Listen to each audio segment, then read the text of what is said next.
Hi, my name's John Dick, here to explain how rifle and sniping skills work in SCUM.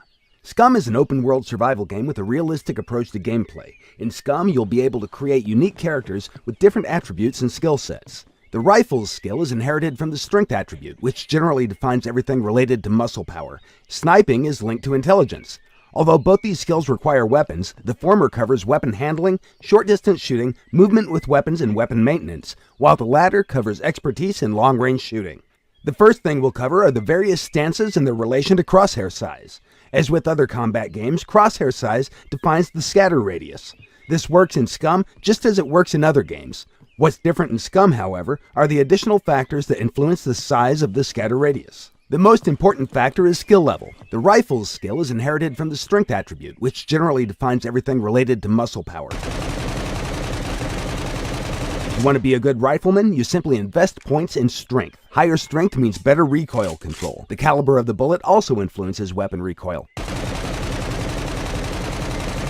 Stamina is another factor. If the characters are exhausted, ill, wounded, or drugged, their ability to handle weapons will be reduced. The amount of stamina, overall body condition, and metabolism processes depend largely on the constitution attribute. This means that even though the rifle skill is linked to the strength attribute, it also depends on other body attributes. After all, human bodies are complex machines.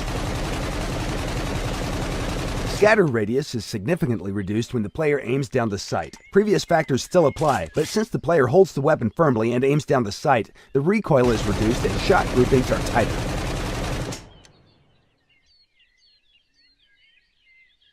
The unarmed combat and brawling has 4 different skill levels of expertise that the players can reach, starting from no skill level up to advanced skill level. However, the character's skill is just one of many things that are taken into consideration when combat begins.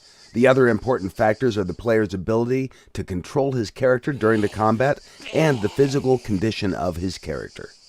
Now that you know the basics, let's take a look at how the combat system works in other modern survival games. For this, we created a simulation of the type of unarmed combat that you can find in practically every survival game available on Steam.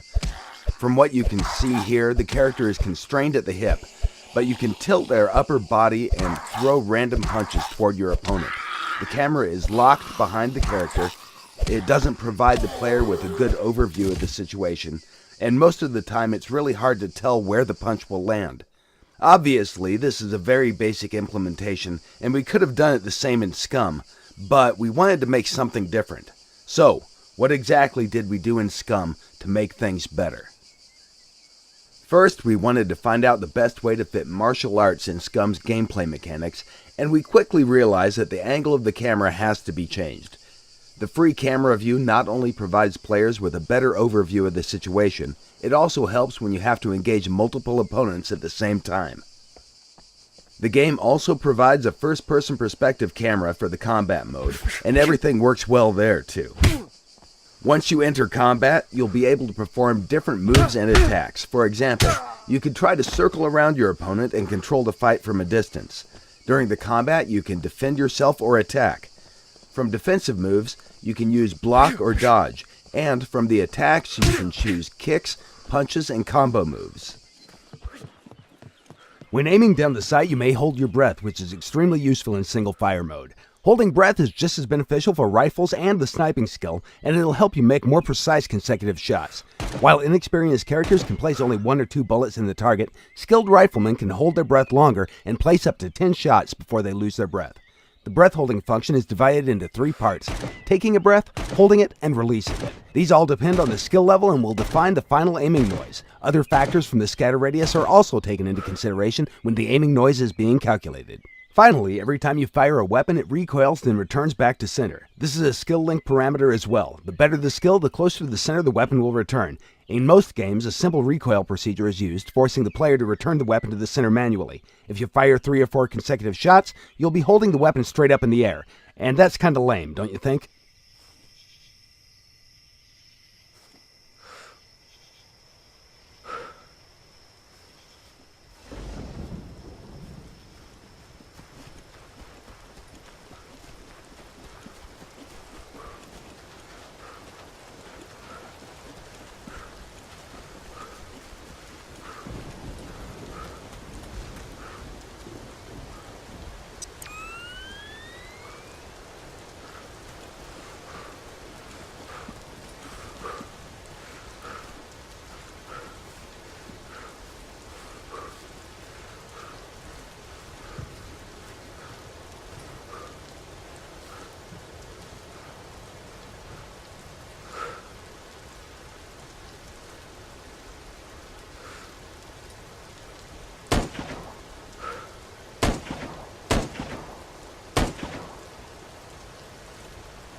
In the current scene, you can see two different characters with different stats. The character on the left is a slim person with below average strength attribute and maximum dexterity. The character on the right is suffering from accumulated fatigue and disease. Because of this, his strength attribute has been temporarily reduced. His rifle skill has been influenced by a strength drop and thus has been reduced from advanced to basic. This is actually a representation of how metabolism and external factors influence your character in the game. Now let's see what happens when these two guys meet. Nice! Now let's talk about the sniping skill. The sniping skill is weighted with the intelligence attribute, and you need a weapon and a scope for sniping. To mount a scope on the weapon, you'll first have to mount a rail. Also, you can mount numerous different scopes on a weapon with an attached rail. The first time you mount the scope, you'll have to calibrate it. The rifle scope calibration is called zeroing. At the moment, SCUM supports a simple zeroing procedure, but we can make it fully realistic if this is what you desire. To zero your weapon, find a target at a certain distance, for example, a target set 100 meters away. Set your zero value to 100 meters and fire one round at the very center of the target. Check where the shot went and adjust the windage factor. Repeat the process until you get your shots perfectly centered. One windage click equals 1 millidot marker. In case you drop your weapon or it gets damaged, you'll probably have to repeat its zeroing. For the bullet trajectory, we use G1 ballistic formulas. In SCUM, the bullet's trajectory is influenced by caliber, ballistic coefficient, wind, temperature, humidity, air pressure, altitude, and, of course, gravity. Most of these values are on the left. Once you find your target, first you need to estimate all the mentioned parameters. By quickly pressing the control key, your character will start to calculate everything. This calculation will take a long time for an inexperienced character and will not provide you with precise results. We refer to this action as ranging a target. Once you determine the range, you can adjust zero value or aim at a specific chevron marker. The current scope is factory adjusted for SVD, but it can be used for all other weapons as well. However, chevrons will only work for SVD since they have been calibrated for SVD's standard ammunition.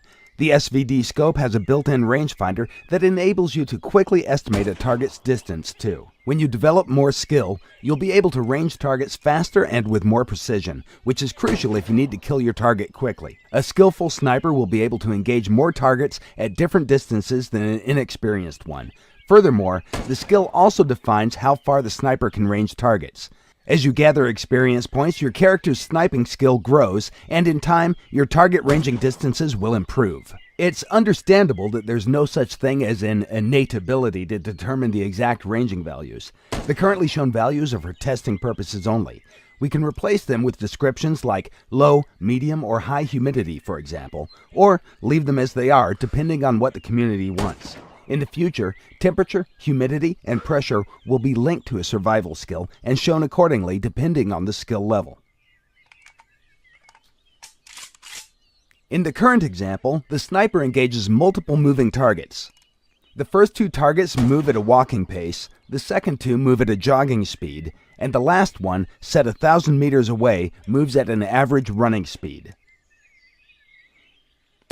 Please do notice that the sniper isn't even trying to hold his breath for the first few shots. As it's difficult to range moving targets set more than 600 meters away, it's smart to aim at the bottom of the target or to use a static object near the target to get the reading.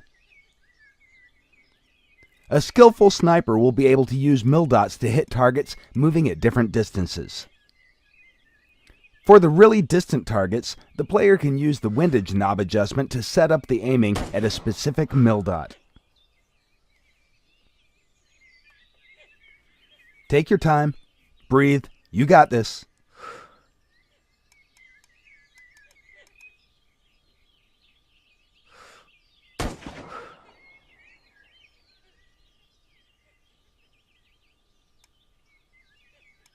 Any day now.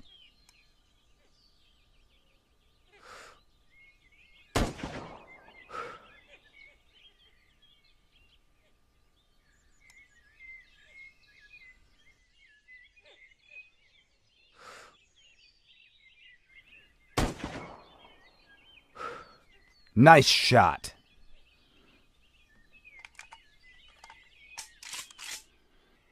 Here, the sniper has changed his location and obtained an elevated position. Higher positions provide snipers with a better overview of the situation. However, shooting from higher altitudes at the targets located below has an impact on the bullet's trajectories, especially when the air pressure changes depending on the altitude. This is mostly noticeable in the case of distant targets. Now let's see what happens when the weather changes. The wind is a powerful force that can change the bullet trajectory easily. Even with targets set 100 meters away, a strong side wind can shift the bullet sideways by 10 to 20 centimeters. If you're not good at locating the north in order to determine the wind direction, then check for obvious signs. Check how the trees are moving, where the leaves are being blown away to, or which direction the rain is falling if it's raining. To shoot targets in strong wind, you'll have to learn how to use the windage knob.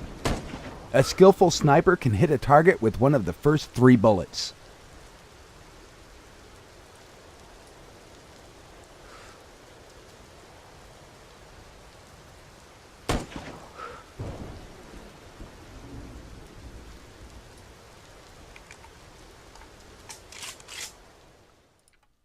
In this short clip, you can see different weapons using the same type of scope. Notice how the SVD has a stronger bullet than the AK. The SVD's kickback is more powerful, and the AK can't even reach the target by aiming at the same chevron. With the left mouse button, you can perform punches. With the right mouse button, you can do kicks. Combos are performed by pressing a combination of keys, followed by left or right mouse button, depending on whether you want a punching or kicking combo. The skill level of your character will define types of moves your character will use during the combat. So, for example, he might do a simple jab or a cross. Or, if he's more skillful, then he can step in, close the distance, and use a more powerful punch. Combos are special attack combinations that inflict more damage than a normal punch or kick, but they also drain stamina at a faster rate. The best way to use a combo is against a dodge or a block, and if you perform the combo successfully, you'll increase the chance for a knockout. Along with the skill level, the character's attributes will also influence the outcome of the fight. Strength, constitution, and dexterity are attributes that the player chooses during the character creation process. But once the game starts, these parameters will gradually change depending on the character's diet, metabolism level, actions players take, and overall health status of the character. That will, of course, be reflected on the character's speed, endurance, and strength during the battle. With proper diet and workout, it's possible to boost all these attributes to their maximum values. The only exception is the intelligence attribute, which will stay the same or drop down if, for example, a character gets shot in the head. In the current presentation, you can see different skill levels and how they will be represented in the game. Our plan is to make different sets of animations for each skill level to allow players to visually recognize the skill levels of their foes. This is still a work in progress, and it will not be included in the early access version of the game.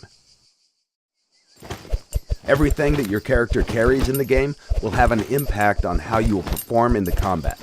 Heavy gear will make your moves slow and sluggish, and it will drain your stamina more quickly. It's recommended that you drop excessive weight before you enter a fight. The combat skill can be effectively used against other players, NPCs, and it can be used against animals too. Although we do not recommend you attack bigger and more dangerous animals unless, of course, you're sure that you can beat them or outrun them.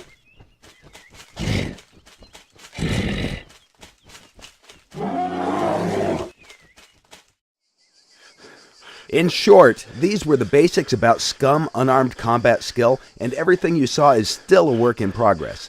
We aim for further optimization of the combat process to make it more fluid and enjoyable. Future plans are to replace mocaps with more realistic animations, to make hit reactions for blocks, and, because our system is modular, once everything is set up, we plan to include other martial arts as additional combat skills that players will be able to choose.